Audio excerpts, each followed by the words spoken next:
You can ask me any question you like. Explanation of embryology, what the Quran has mentioned, and follow that. Have you become Muslim or have you accepted Islam? Why and why not? Thank you.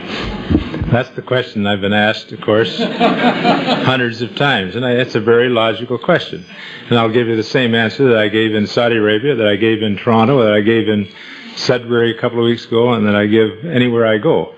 And that is that I was raised in a Christian family. My father was a Presbyterian minister, and he taught me to respect all religions, and he said that all those who believe and worship God just have a different way of doing it. So I have no difficulty in understanding that we all worship the same God. Now, it would be different if I didn't have a strong faith of my own. In other words, if I had been an agnostic and didn't believe strongly in God, that obviously I would have probably accepted your religion. But as I was raised as a Christian and believe, as you do, that Muhammad was a messenger of God, just as Jesus was a messenger, each bringing messages from God. So I didn't find it difficult when I was told about the Quran and that these were revelations from God. It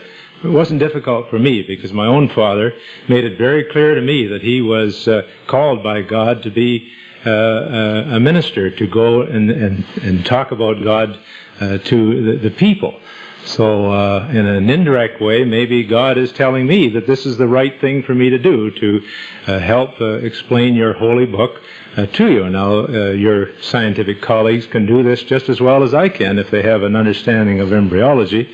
But I've always said that it's probably mean more as a non-Muslim for me to tell people around the world that I believe that what is recorded in the Quran is accurate according to our present knowledge. And as I say, I'm sincere in what I say, is that we just didn't have this knowledge, and some of this knowledge about the genes and the chromosomes has only come to us in the last 10 and 15 years. When I was a student 25 or 30 years ago, we didn't have a lot of the knowledge we have now. And there are a lot of things in the Quran that I was asked questions about, and I said, I don't understand it. And I think that maybe in another 100 years, and I won't be here, but on those verses, if you ask them to the embryologists of that day, they will say, sure, that is what this means. So that, to answer your question very simply, I don't feel it's necessary for me to become a Muslim to worship God. I've done that for all of my 60 years. And if anything, though, understanding this just shows me that God has a great influence in this world. That's the best that I can answer that for you. And I have seen some of my colleagues who've been so impressed by what they have read in the Quran and so on, that they have certainly, there have been a few cases where they have converted, and that's fine.